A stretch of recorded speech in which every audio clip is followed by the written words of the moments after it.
bienvenue dans ce reportage spécial sur la construction de l'école éco-responsable Eravit. Moi, c'est Mariam. Et moi, c'est Adriane Sam. Et aujourd'hui, nous allons visiter le chantier de construction de l'école. Et oui, certains d'entre nous sont des experts en biodiversité ou en énergie. D'autres sont des reporters. Suivez notre équipe de professionnels. Pour commencer, nous avons formé des groupes de travail, chacun spécialisé sur un thème lié à l'écologie, biodiversité, énergie renouvelable, gestion de l'eau, etc. Comme vous le savez, il faut faire attention à l'alimentation. Voilà pourquoi on a installé un potager. Grâce à ça, on peut cultiver des légumes, des fruits de saison et des produits locaux qui nous serviront à la cafétéria. L'école produit sa propre électricité grâce à des panneaux photovoltaïques situés sur le toit de l'école. De plus, nous avons installé des batteries afin qu'en cas de panne, il y ait quand même de l'électricité qui soit préservée dedans. Comme ça met de l'énergie dedans, dans l'école. De plus, les panneaux photovoltaïques ne coûtent pas très cher.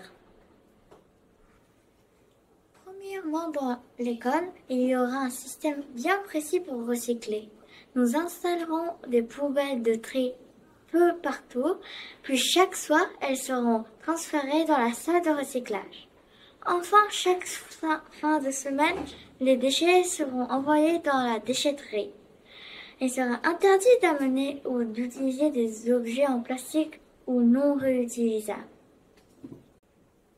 Les bâtiments ont été construits avec une isolation naturelle biodégradable composée essentiellement de bois et de chanvre.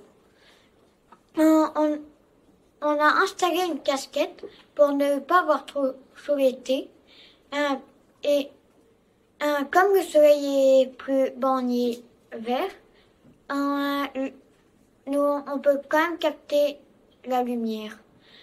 La plupart des vitres seront dirigées vers le sud pour avoir un maximum de lumière et des triples vitrages seront installés pour ajouter de l'isolation. La biodiversité indique l'ensemble des êtres vivants et l'écosystème dans lequel ils vivent. Nos choix écologiques ont été de mettre un étang dans la cour, de placer des ruches sur le toit pour réintroduire les insectes pollinisateurs, pour reproduire le cycle des plantes, ainsi que des hôtels à insectes. Nous avons choisi d'installer un système de récupération d'eau de pluie. Celle-ci sera stockée dans une grande citerne et utilisée par l'école pour deux usages principaux, l'arrosage des jardins, l'alimentation des toilettes. Avant son utilisation, l'eau passera à travers un système de filtration naturelle composé de gravier, de sable, de charbon et de laine, assurant ainsi son nettoyage. Chaque expert a ainsi apporté ses solutions pour créer une école véritablement durable.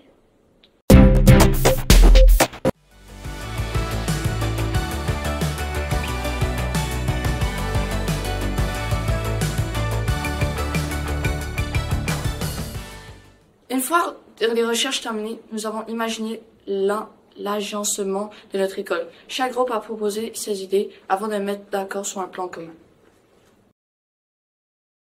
Nous avons décidé de ranger les classes côte à côte. Par exemple, la salle de techno et la salle d'art.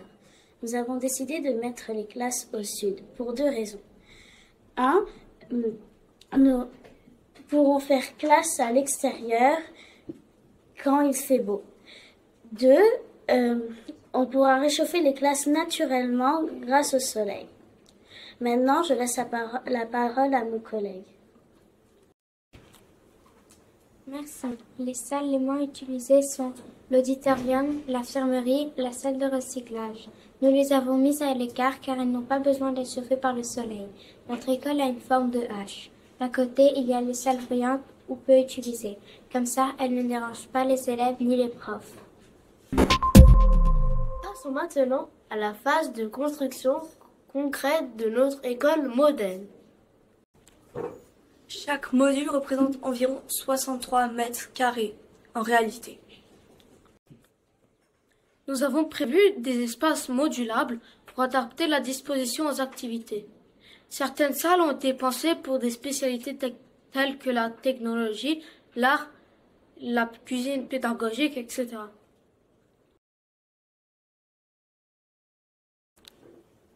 La bibliothèque accueillera les amateurs de lecture dans un environnement confortable. Ce lieu peut être aussi un endroit silencieux pour étudier en paix. Un grand livre sera là pour échanger des livres. Notre cantine fonctionne avec des produits 100% locaux et de saison, réduisant l'impact carbone. Les déchets alimentaires sont compostés sur place pour fertiliser le potager pédagogique. Ici, la cuisine est ouverte et pédagogique. Les élèves peuvent participer à la préparation des repas et apprendre les bases d'une alimentation responsable. Les circulations sont larges et bien éclairées naturellement. Des puits de lumière réduisent le besoin en éclairage artificiel. Au centre exact de notre école se trouve un espace unique, une grande serre d'accueil qui sert à la fois de lieu de vie et de laboratoire agricole. Cette serre est bien plus qu'un hall d'entrée, c'est un espace vivant où poussent des plantes en hydroponie, une culture sans terre. Positionnée entre les deux cours de récréation, elle permet de séparer les cours de récréation, avec d'un côté un coin calme et un coin actif. L'auditorium est un lieu polyvalent. On y peut y accueillir des spectacles, des projections et organiser des conférences. Et il y a une acoustique pour que tout le monde entende, même au dernier rang. Le gymnase est conçu pour accueillir différents sports. Basket, badminton, gymnastique. Le sol est antidérapant pour éviter les blessures. Et les vestiaires sont spacieux et des douches économes en eau.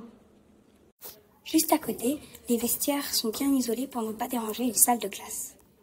Cet espace convivial propose des collations bio dans des emballages comestibles ou compostables. Les élèves gèrent eux-mêmes le compost avec l'aide des professeurs. Nous avons installé un système complet de récupération des eaux de pluie. Des gouttières reliées à des filtres naturels composés de sable, de gravier ou encore de charbon actif pour purifier l'eau. Une citerne enterrée de grande capacité pour le stockage.